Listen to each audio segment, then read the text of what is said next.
So like if you were at 500 health, if you had deep wound, your max health is now 400 while you have deep wound.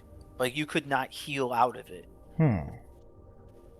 It was just straight 20% damage to your health bar per minute until the condition ran out. It's pretty OP. Yeah, it's like it was basically like vulnerability now in Guild Wars 1 or Guild Wars 2. Hmm. It kind of had that effect.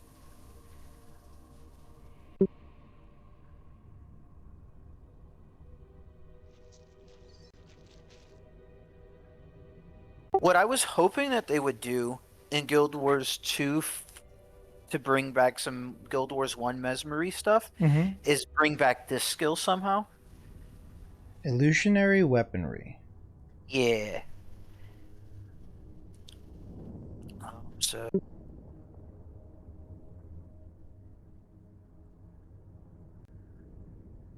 So what illusionary weaponry did was an enchantment spell. Um and because like weapons have a requirement in a particular skill, like daggers obviously require dagger mastery. The only class that has dagger mastery is assassin. Hmm. So I'm wielding daggers. To use these to its full potential, the 7 to 17 damage, I Yep. would need 10 dagger mastery. But they also have the fastest attack speed, right? Okay. Let's say I pop illusionary weaponry. Um, it'll do the 34 damage, and that'll be armor. I'm pretty sure that's armor ignoring damage too. Hmm. Um, in place of whatever the weapon damage would be. So I see. I would get this attack speed, ignore any of the damage on this, and just do straight 34 damage armor ignoring. I And see. then you'd get some increased attack speed to, attack faster or something. So it's a true And then damage and attack speed steroid. yep. And then plus they added a benefit to it. Now it says you get +5 armor for each equipped illusion magic skill. And your melee attacks neither hit nor fail to hit. So like there's some things that trigger on like hit and such from melee attacks, Yeah. and they wouldn't trigger that. Oh, that's good balance.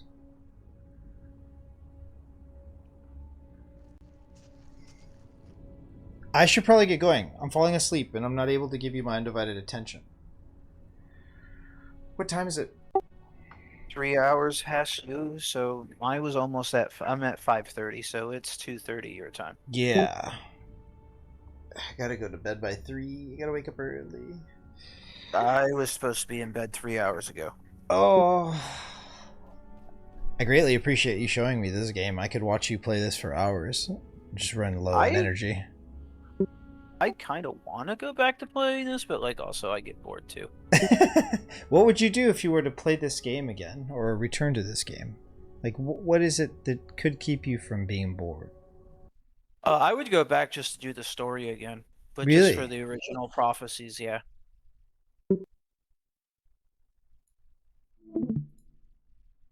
The story was that good. That's cool. I'd watch it. I mean, I've missed out so much on the lore from Guild Wars 1. What really had, like, it turned me a corner, like, it had me to turning a corner in the game was evolving, I guess, the mechanical competency and being rewarded with like cutscene lore and like Saul when Guild Wars 2 doesn't really give us too much information about Saul and about White Mantle up until the point where raids are introduced, and Living World Season 3 comes through. And so a lot of my lore that really kind of impressed me upon, the strength of Bloodstone magic and the White Mantle was like Zera. Like Zera was one of my favorite raid bosses for a while. I was just like that, and it even says it in the encounter. Now that's one powerful Mesmer, right?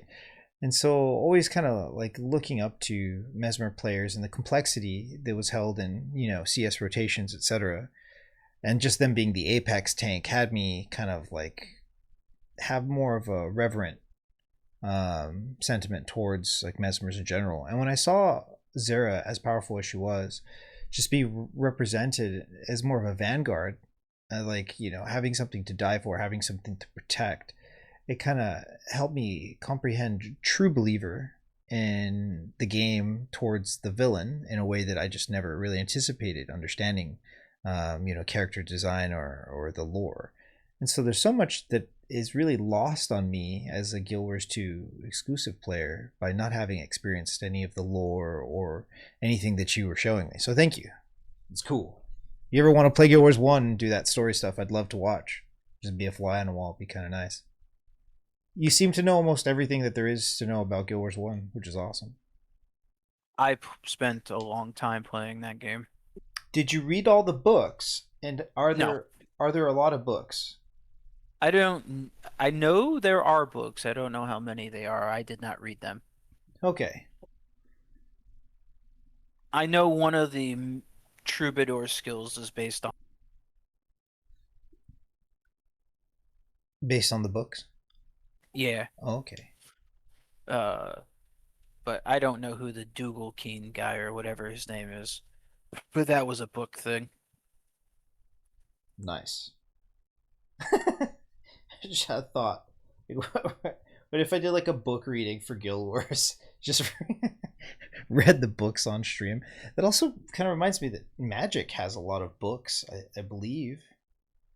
That's interesting. Anyway, should try to go to bed. Thanks for sharing your Guild Wars 1 experience with me. It means a lot. I Yeah. never know, you know, who in my friends group like actually plays Guild Wars 1 and not.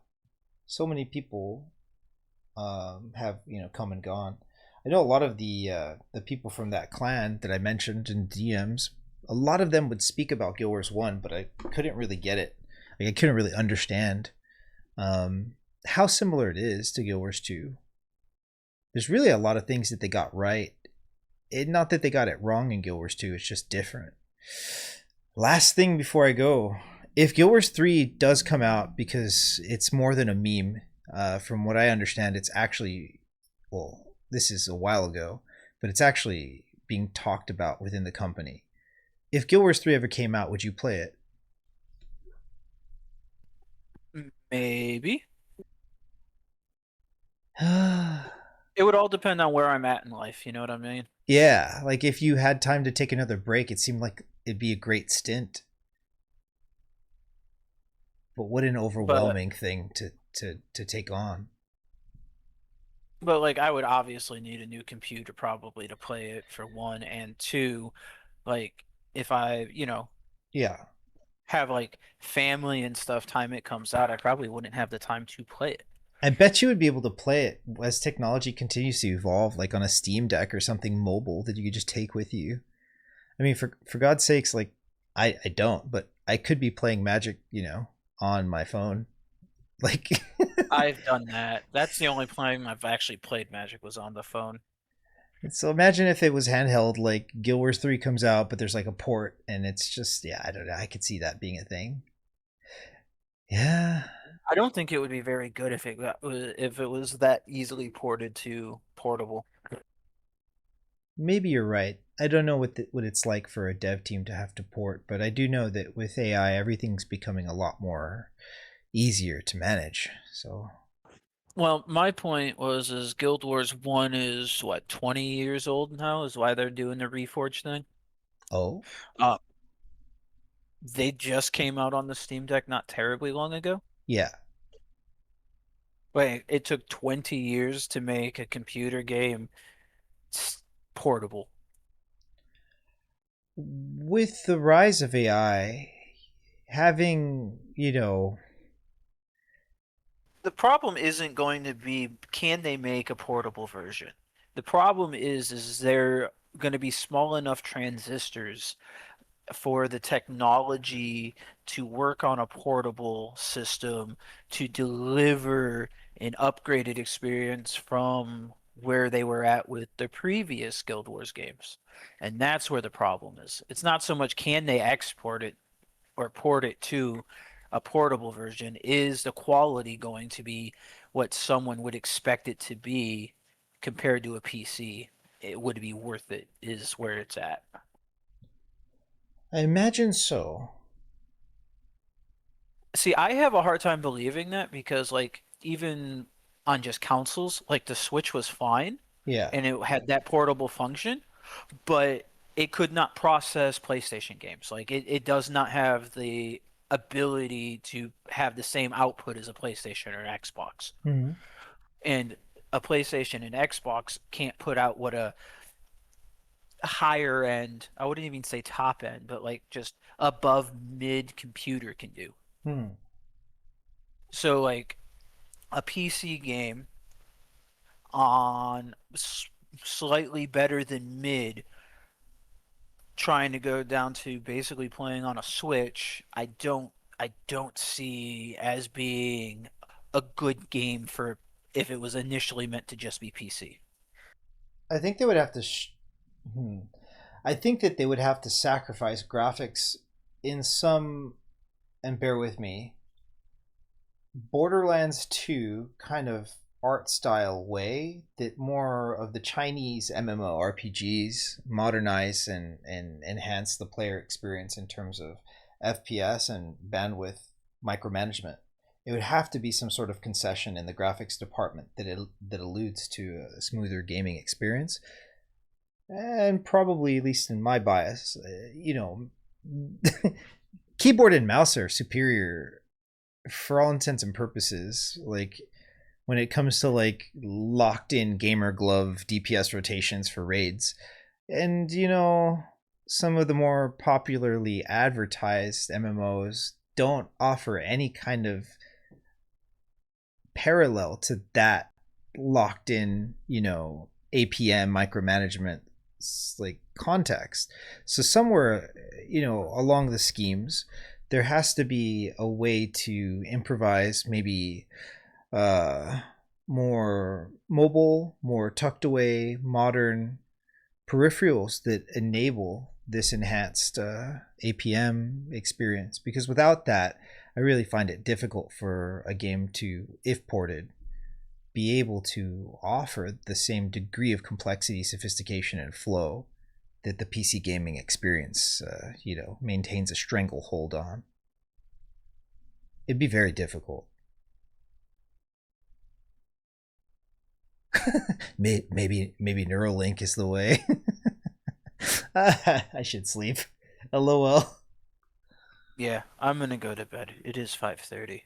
Good night, Mr. Cheese, Mr. Cheddar. It was nice hanging out with you. Happy New Year. Happy New Year, man.